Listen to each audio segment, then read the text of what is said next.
Nagaling kayo dito. Mami, what's the problem? Last week ng July. July, okay. Bababa ako ng hagdan, di ako naka-step sa last step. Kumbaga, in-skip nyo. Na-skip sa pag-ganon ako. Ngayon. So wala kong naman, okay, parang okay lang. Basta recently, nakakaramdam ako dito Pain na. ng pain na.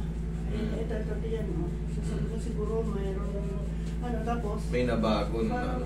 Tapos, may reflection ba yun dito? Kasi nung time ba, nakaupo ako ng matagal na ganyan. Tapos natapay ako. magkakaroon lang ng reflection yan pag tumagal. Ganito yan. Kunyari, sumasakit yung dito nyo. Siyempre, minsan parang hindi nyo may diin eh. May pagkakataon ganun. Parang pag masakit yung tuhod nyo, pagbababa lang ako ng hindi nyo may diin. Ngayon, siyempre, magre-reflect yan sa balakang. Katagalan kasi mga ngawit yung balakang. Depende kung paano ang movement nyo. Dito lang na, pagka nakaupo lang naman ako, pag nakaupo ako, tapos pagka, kasi ano ko nagka-mountain climbing ako after now eh. Hindi ako, wala akong problema sa lakad, wala akong problema sa pag-akyat. Ito recently, yung pagbaba ko, sabi ko baka lumala, yung pagpababa na. Kahit dyan, bumaba kayo sa agdan dyan. Naramdaman ko siya. Mamaya titestingin natin. Sige, higa kayong padiretso. Active pa pala to si Mami sa akin. Tapos, yun nga, tapos pagkatatayo ako, Meron ng may kinalaman kaya ito. Meron yan kasi nga, once na may sira ito, magre-reflect yan dito katagalan. Kasi nga, hindi mo may diin eh.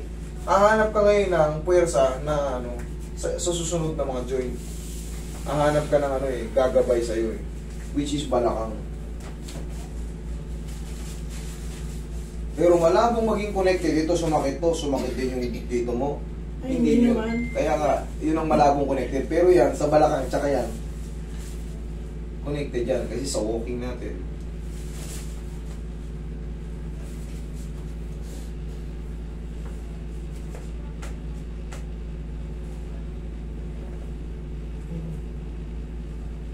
Okay mo lang. Ayan, medyo may mga spar na. Mga sign of osteo. Basta x-ray ko, kailangan ko every 1 year or 2 years. The last year ko, Lumabas na osteoarthritis. for reading there, hindi pa naman. Ito nga, mayroon ng, once na kasi may mga tumutunog na ganyan, yan yung mga bone spar. I-consider na yan Pero wala ka naman nating to worry sa ganyan eh. Alam niyo bakit? It's a part of growing old. Yes. Ayoko nang ituloy. Sa inyo manggagaling para hindi kayo ma-open. Okay, relax na. Pero inaalog-alog lang yan. Napakadali lang ayusin yan. Ang mga medyo sumasabit-sabit na, hayaan nyo lang tumutunog basta walang masakit.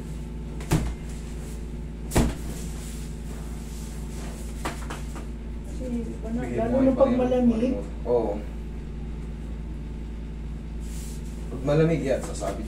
May kikirot-kirot dyan. Kaya ang gagawin nyo, pag tayo umiidad, mag-approach na kayo ng sarili nyo pag umahal. Ganyan nyo lang. Huwag yung didiinan. Lambingin nyo lang. Ganyan. Mga kumikirot-kirot. Kasi ito very safe. External to eh. Hindi yan tinitik. Kaya, basta wag lang kayong allergy. Pag allergy kayo, tigilan nyo. Pero kung di kayo allergy, tuloy lang ang haplos ng pagmamahal.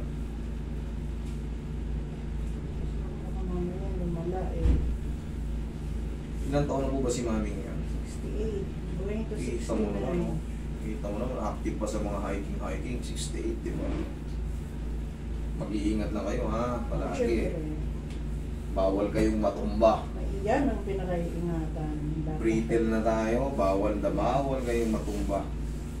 Pag natumba kayo, tatama yung mga buto-buto nyo, siyempre mas mabilis na siyang mabasag. Hindi na tayo katulad nun na pag tumumba, pwede pa ulit gumulong para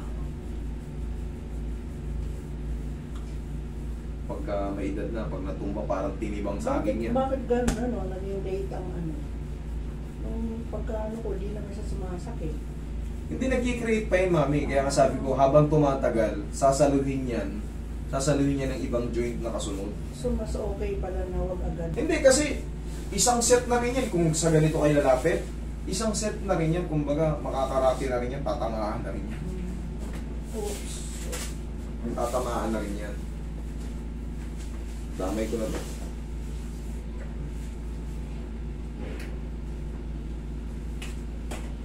Ito very light po.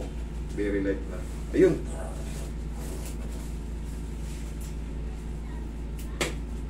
Ito naman yung pandemic na spray niya. Tanggal din. Tagilid ka, mami. Tanggalin niyo muna yung salamin niyo, baka mabasag ha. Ano yun? Baka makakalimutan. Tagilid. Yan. Mas maganda yung inaagapan kaysa yung hihintay niyo pang hika-hika na kayo. Kaya, Tsaka kayo pupunta rito. Siyempre, pagka medyo namamaga na, mas masakit na yung adjustment nun. Mas maganda yung bearable pa. Para kung may hina kayo sa pain toleration, kaya nyo yung adjustment.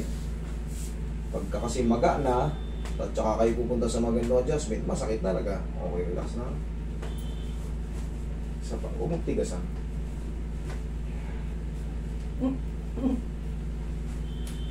Okay, kabilang side. yun nga yung kapatid kong sinamahan ko. Dati na kayong galing dito? Kapatid ko. Hindi ko na maalala, mami. Lately lang. Puso pero okay. Okay. Yung years na yung kanyang sinara. Oh, kumusta na yung kapatid mo? Kung hindi pa dumating sa puntong hindi siya makatulog. Hindi magpapacheck.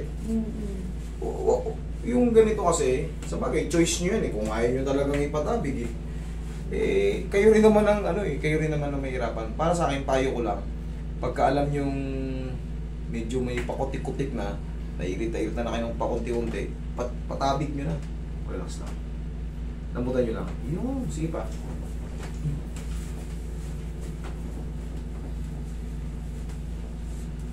Okay, tapa.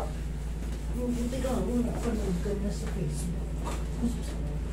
O ngayon, kumusta na yung kapatid mo? Okay na, nakadalawang balik na siya dito sa'yo eh. Okay na pala Hindi eh. ko siya nasamahan yung pangalawa. Yung Sige, sure. follow up mo sa kanya. Ang mahalaga, okay na siya. Bagay, hindi kayo pupunta rito kung hindi naging okay yun.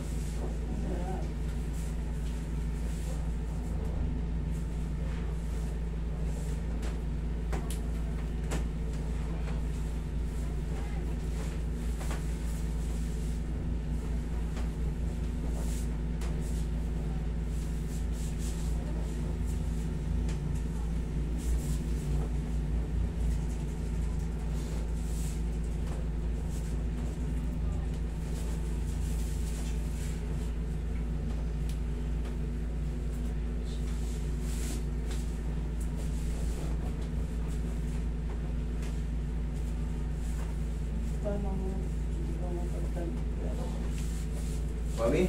Yeah.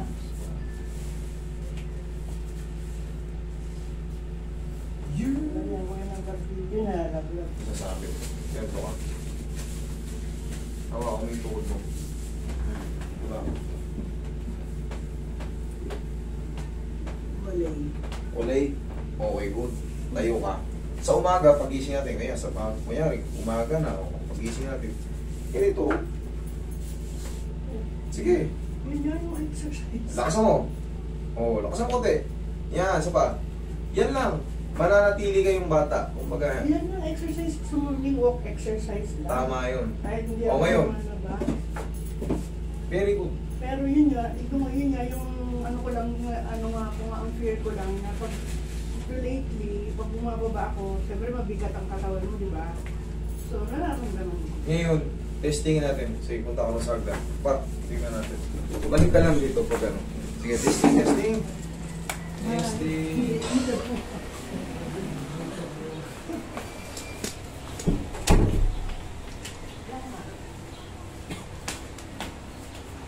Nawala.